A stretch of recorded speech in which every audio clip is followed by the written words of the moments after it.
So in this scene, we got Killer Fate. He's about to speak to his group, the Reapers. Now I spoke about the Omnigeist. And the leader of the Omnigeist has been kind of like a preacher of sorts. He's kind of like a corrupt person. But Killer Fate is new to the blocks. And he's been preaching recently. So he's kind of like, I ain't gonna say taking over that role, but he's competing with it. And he's getting a lot of favor from people inside his block and from other blocks because he's being more truthful, where the king from the Omnigeist, when he was preaching, he was doing more to get his way. He's being corrupt. And so he got a lot of people flocking to him. Killer Fate does. Because he's preaching what he knows is the truth or what he thinks is the truth. Okay, now I literally got stuck right here. And so I'm just creating these parallels between her past and then the present situation she's dealing with. And so that's it on that. I'm gonna just put that down.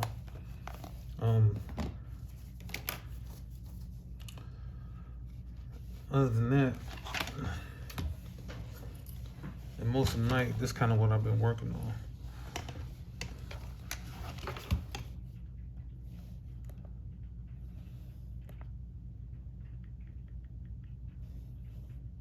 I've been doing shading for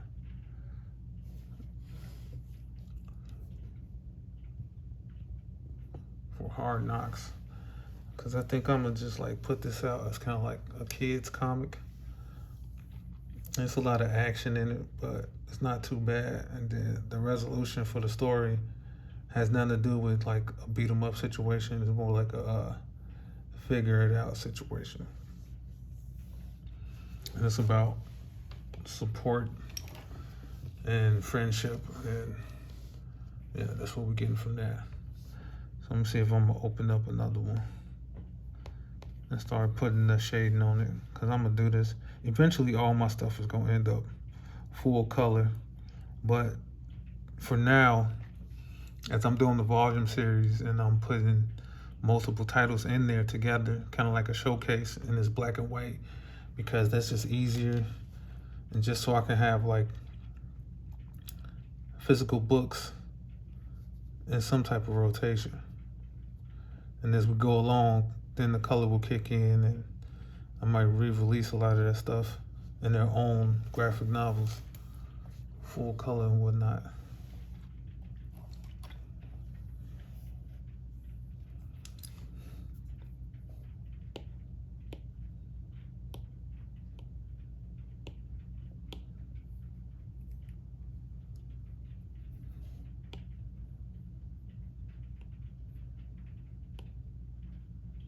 Oh shit.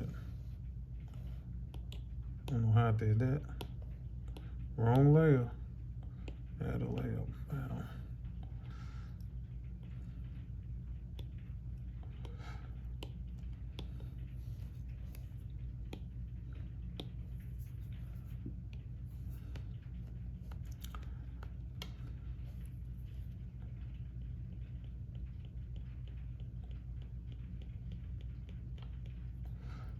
And when it comes to just drawing comics, I love the combination of the iPad and Medibang.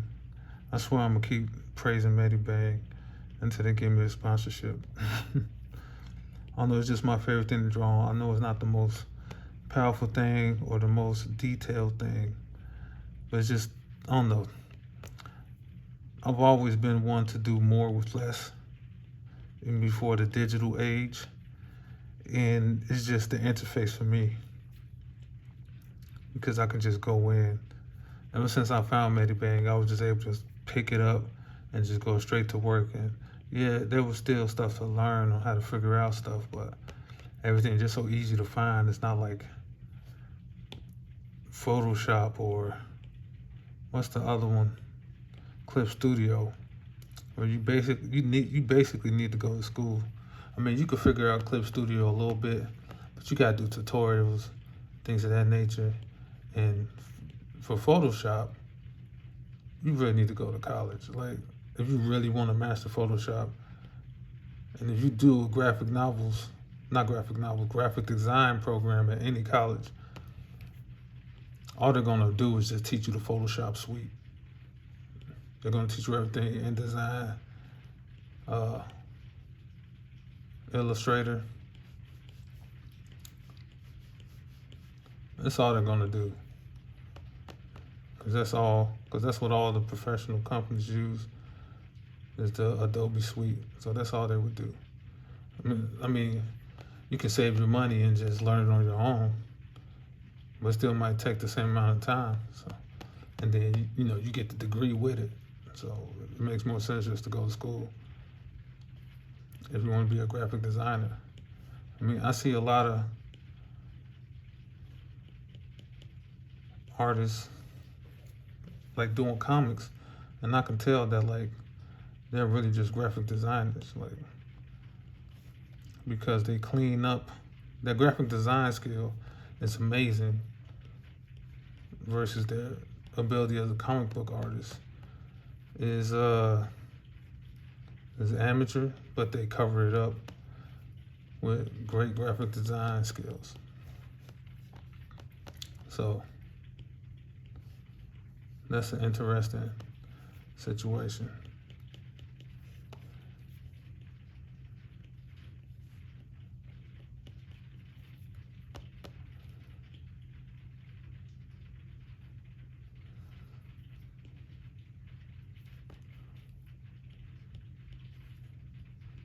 I could be just screen recording this, but how I get to this spot is I got this little tripod thing and I'm just messing with it. And I want to put it to use. I want to really stay on top of documenting everything I'm doing, whether I'm hitting screen record on the iPad or just filming it through the phone using this tripod situation. So either way, I just want to get in the habit of like just hitting record every time I draw, really document this process and leverage that footage to create content.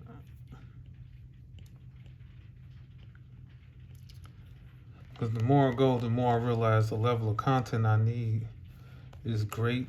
And then I have to be honest and realize that I do have the time to produce this content and publish it and manage it. It's just, I gotta get to work. So 2025 is all about me mastering content, because I kind of got a good workflow when it comes to making the books, but I just got to figure out this internet thing. And then also got the plan on how to engage people at conventions. So that's secret. That's super secret squirrel, hush hush. But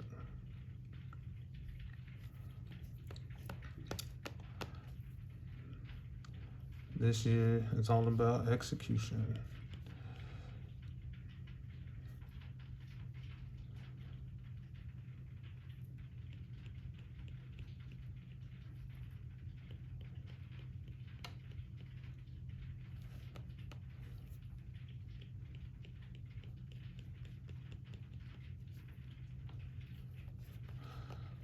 All right. Nope.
I don't know, I showed a young person some of my videos, and they said that I should make videos where people can see my hands, because that's what people prefer to see. And I can't say I disagree or agree or understand what he's saying. Like, my thing personally, like when I'm watching drawing videos, I like watching inking more than drawing. It's something about the sound of the pen scratching the paper. It's very visceral for me. Like, I really enjoy that.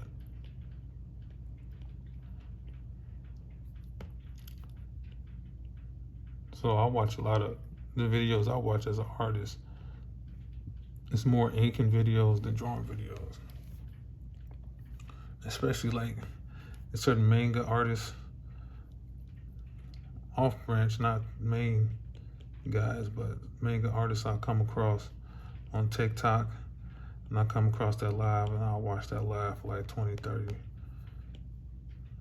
I don't stay on the lives too long. I prefer pre-recorded stuff other than the lives. I get the lives because you stream a live, and then, you know, people can give you the little donations and you can interact with the audience. You know, I get that, I appreciate that. But me as an audience member, I prefer something that's pre-recorded that I can pause and things of that nature. Or put it up later and come back to it. I mean, even though there's no more ownership of media, it gives me that sense of like, okay, some kind of control of, you know, of what I'm watching and how I'm watching it.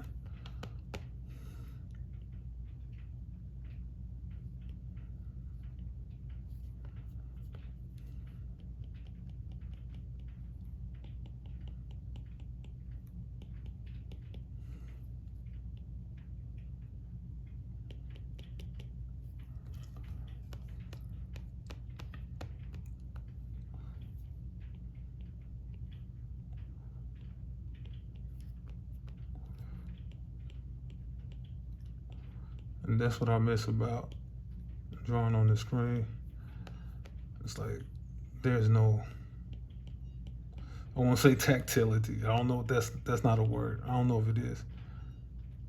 But there's no tactile experience. It's just glossy and smooth.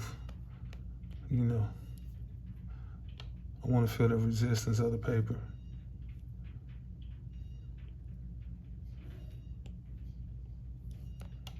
And so I miss drawing on paper. But I will return to it at some point. When I get to the point where I could have some type of in-home studio, get me a printer, a scanner, a desktop. So when I go back to drawing on boards or paper, then there's no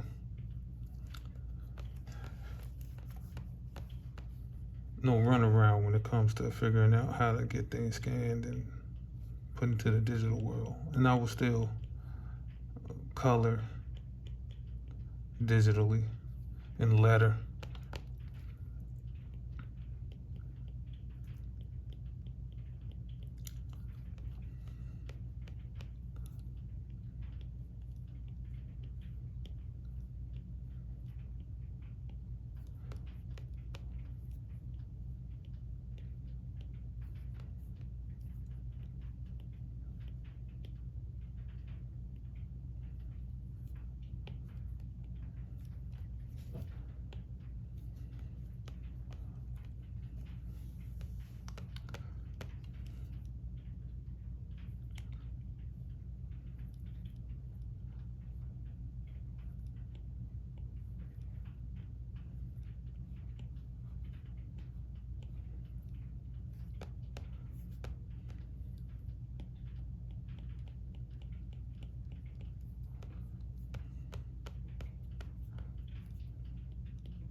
Mm.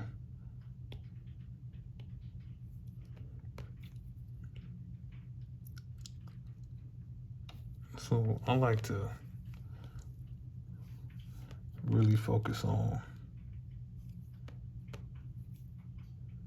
I got so many steps in the process, and each step is an opportunity to edit, whether it's dialogue or cleaning up images. Like you see this, you see these lines not supposed to be here.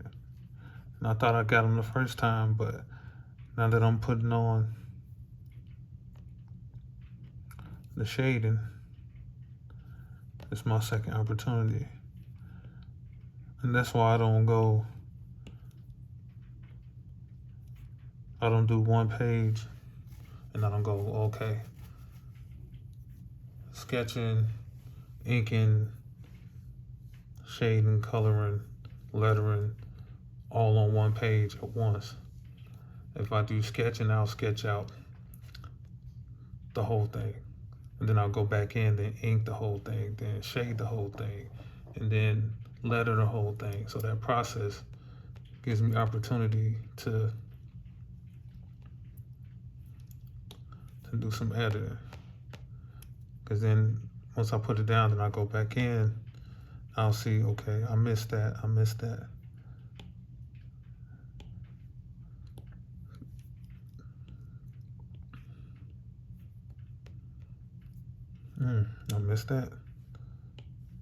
Let me see that. Right there, a little bit right there.